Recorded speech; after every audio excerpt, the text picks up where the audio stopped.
Why the Animals No Longer Fear the Sheep by Catherine Pyle. Long, long ago, when the animals were not as wise as they are now, they were all very much afraid of the sheep. Even the lion and tiger were afraid of him. They had never seen him angry, but he had such a solemn look, and his beard was so long, and his horns so strong and curly, that they were sure he would be very dangerous indeed if he were once roused. One day, old Papa Sheep invited Mr. Tiger to come and spend the day with him, and he also invited him to bring Little Tiger along to play with Little Sheep, for Mr. Tiger's little boy was just the same age as Papa Sheep's little boy. Mr. Tiger was very pleased at this invitation. He was glad to come himself, and he was glad to have Little Tiger become friendly with Little Sheep, for after a while, Little Sheep would probably grow up and be just as big and strong and dangerous as his father was. Mr. Tiger and his little boy arrived quite early in the morning at the sheep's house, and they brought a present with them, so that Papa Sheep would feel pleased with them. The present they brought was a basket of nice, fresh green things, such as all sheep like. Papa Sheep thanked them for the present and patted Little Tiger on the head, and then he told the two children to run out of doors and play, because he and Mr. Tiger wanted to talk big talk together. The little ones were very glad to do this, for it was bright and pleasant outside, and they liked it better than staying inside the house. Little Tiger was very frisky and frolicsome, and Little Sheep was too. At first, they ran about and chased each other and tried which could jump the highest, but after a while they grew rougher in their play. Little Sheep butted Little Tiger with his forehead, and then the Little Tiger raised his paw and gave Little Sheep a blow on the side of the head. Though the tiger was young and small, he was also very strong, and his blow sent Little Sheep tumbling heels over head. Little Sheep was not angry, however. He got up and laughed and laughed. When he laughed, he opened his mouth wide, and Little Tiger was very much surprised to see what little teeth the sheep had. He did not say anything at the time, however, but only went on with his play. But when Little Tiger and his father were walking home together that evening, Little Tiger said, "Papa, I saw Little Sheep's teeth today, and he has little bits of teeth. They do not look as though they could bite anyone." "Hush, hush," cried the tiger. "You mustn't talk in that way. Someone might hear you." "But it is true," said Little Tiger. "Why, I wouldn't be afraid of Little Sheep now, even if he did get angry." "Will you be quiet?" cried the tiger angrily. "If you ever say such a thing again, I will box you so hard that you will forget whether you ever saw his teeth or not." All the same, Mr. Tiger could not help wondering whether what Little Tiger had said was true. How strange it would be if Little Sheep only had little weak teeth, and stranger still if Papa Sheep's teeth were just the same. That night, after all the Tiger family had gone to bed, Mr. Tiger began to talk to his wife in a low tone. "Do you know what Little Tiger said today?" "No." "How would I know?" "Some nonsense, no doubt." "He said he saw Little Sheep's teeth, and that they were so small and weak, he did not believe he could bite anybody." Oh, be quiet," cried his wife. "Are you crazy to talk so? Suppose someone heard you and went and told Papa Sheep what you had been saying. He certainly would come to tear us all to pieces." Mr. Tiger said nothing in answer to this, but the less he said, the more he thought. At last he made up his mind to find out for a certainty whether Papa Sheep had biting teeth or not. For this purpose, he in his turn invited Papa Sheep and Little Sheep to come and spend the day with him and his family. Papa Sheep accepted the invitation, and on the day named, he and Little Sheep arrived bright and early at the tiger's house. As before, the little ones went out of doors to play, and the big animals sat and talked inside the house. Presently, Mr. Tiger brought out a bottle of wine and set it on the table, and he and the sheep began to drink together. The more Papa Sheep drank, the merrier he grew. He quite lost his solemn look. He began to laugh loudly, and he threw back his head and opened his mouth so wide that the tiger could see every tooth he had. And very poor teeth they were, so small and weak that they were not fit for biting anything tougher than grass. When Mr. Tiger saw how small the sheep's teeth were, he became very angry. He was in a rage to think he had ever been afraid of Papa Sheep and had treated him with respect. With a roar, he sprang at the old sheep and gave him such a blow with his paw that the sheep fell down dead. Little Tiger outside heard the noise, and he ran and looked in at the window. As soon as he saw what happened, he called to Little Sheep, "Run, Little Sheep, run away quick. My papa is biting your papa, and if you do not run away, he will bite you next." When Little Sheep heard this, he was very much frightened. He did not stop to ask any questions. He took to his heels and ran home, crying bitterly all the way. Old Mother Sheep saw him coming and hurried out to meet him. "What is the matter?" she cried. "Where is your father, and why are you crying so bitterly?" Oh, wept Little Sheep. "The tiger, he has bitten Papa to pieces, and I'm afraid he'll come and bite me too." When Mother Sheep heard this, she too began to weep and lament. "What shall we do now?" she cried.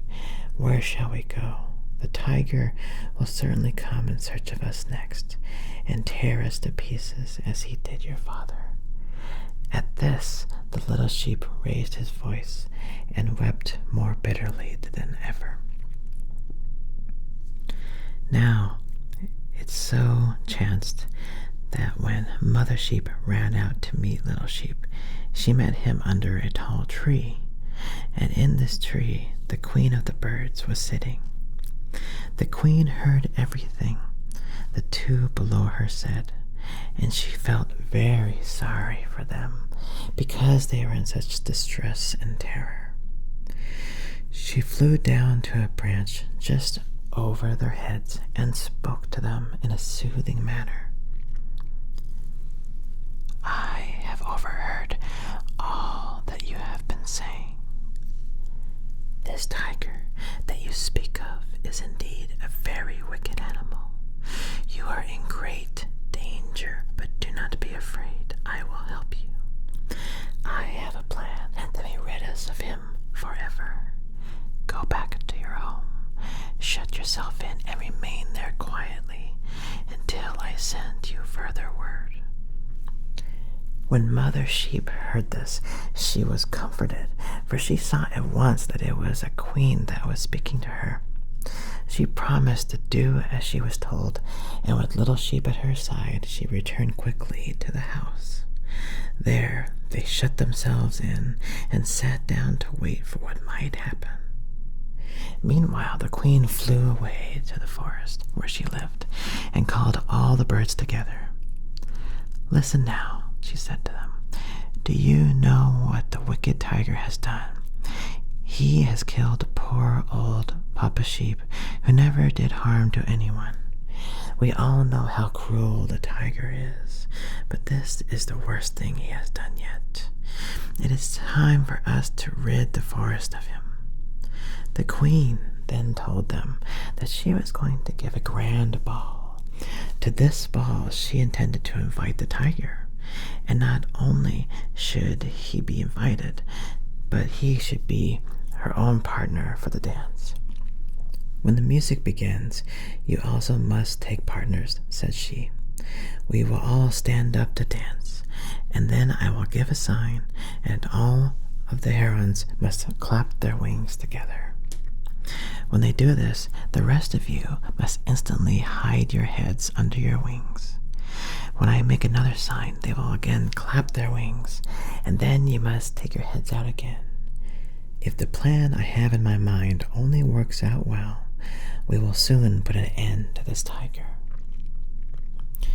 The birds promised to obey their queen exactly in everything, and then she sent several of them away to the tiger's house to invite them to the ball. The tiger was home when the birds arrived, and he was very much flattered when he heard that the queen wished him to come to her ball. He was even more delighted when he found that he was to be the queen's own partner at the dance.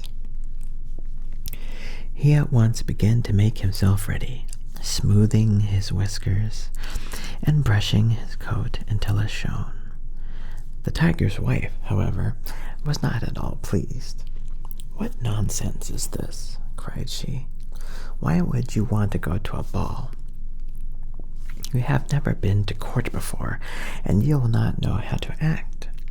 You will be sure to do something foolish, and then everyone will laugh at you." The tiger became very angry when she said this. "Of course I shall go," he cried. "I know how to behave as well as anyone. You only talk this way because you are jealous and not at being asked. If you had been invited too, you would have been eager enough to go. But you cannot dissuade me, whatever you say." The tiger then hurried away through the forest to the place where the ball was to be held. As soon as the queen of the birds saw him coming, she made haste to welcome him. A fine feast was already spread, and the queen made the tiger sit down at her right hand. And she offered him so many delicious things that he ate and drank a great deal more than was good for him. She also flattered him until he hardly knew what he was doing. After the feast was ended, the music began to play, and the birds all stood up to dance. Each one had a partner, but the queen's partner was the tiger himself, as she had promised him. When all were in position, the queen gave a sign, and the great herons clapped their wings together with a loud noise. The noise was so very loud and so very sudden that it made the tiger blink, and in that moment that the tiger blinked, all of the birds hid their heads under their wings. When the tiger looked about him again, he was very much surprised to see all the birds standing there, apparently without any heads. The queen alone held her head high, and she looked at him with an angry air. "How is this?" said she. "Are these your court manners? Do you not know that at court no one except the queen ever dances without removing his head? Look about you. Do you see even a single one of the birds with his head on?" But, stammered the tiger, "after the dance is over, what will they do without their heads, your majesty? How could I take care of my wife and family without a head?" "Oh," said the queen, smiling, "after the dance is over, they will have their heads again. It is only while they dance that they are without them. I will show you." With these words, the queen again gave a sign, At once, all of the herons clapped their wings, and in the instant when the tiger blinked, the birds drew their heads from under their wings. The tiger looked about him. There the birds all stood just as before, only now their heads were in their proper places, and they were all looking at him with a scornful air. "Oh, your majesty," cried the tiger, "I am very much ashamed. I have never been to court before, and I did not know what was expected of me. If you will excuse me, I will run home and get rid of my head, and then I will return at once to dance with you." "Very well," answered the queen, "only do not be gone long." And she smiled upon him sweetly. At once the tiger bounded away, but the queen bade a little sparrow follow him and bring her word of what happened to him. The tiger hurried on, leaping over logs and breaking through bushes, while the sparrow fluttered overhead unnoticed. He reached his home, and scarcely had he crossed the threshold before he began to brawl for his wife. "Wife, wife, come here quick, bring an axe and chop off my head." "Are you crazy?" cried his wife. "Chop off your head? Why would I do that?" "You do not understand. I am to dance with the queen, and no one may do that as long as he has a head on his shoulders. All the better for you. Why should you dance with her? And I certainly shall not kill you, queen or no queen." When his wife said this, Mr. Tiger fell in a terrible rage. "Am I the master of this house, or am I not?" he cried. "Do as I tell you, or I will tear you to pieces as I did the poor silly sheep." He looked so fierce that his wife was terrified. She ran out and got the axe. When she returned with it, however, she again began to argue with him. "Think, husband, and think well what you would have me do. If your head is once off, there will be no putting it on again. That will be the end of you." "You do not understand," cried the tiger. "The queen will see to that. She will see that my head is put back again after the dance." Then, as his wife still hesitated, he began to roar with such a terrible manner that she almost lost her wits, and seizing the axe, she cut off his head in a hurry. And that was the end for him. For even if the queen had been able to do it, she would not have restored the head of such a wicked beast. As soon as the sparrow had seen the end of the tiger, he flew back to carry the news to the queen. Then there was the greatest rejoicing all through the forest. Not a single bird or beast but was glad that the tiger was dead. No one, however, rejoiced as heartily as Mother Sheep and Little Sheep, for they were the ones who had been in most danger.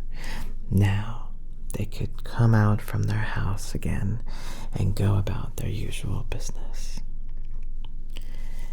After a while, as time passed by, Little Sheep played so hard and ate so much that he grew up to be Big Sheep.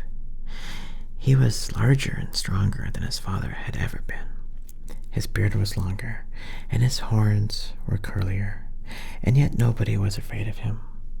Word had gone out to all the animals that the sheep's teeth were too small and weak to hurt anyone. And so it has been ever since. Not one of the animals has been afraid of the sheep from that day to this.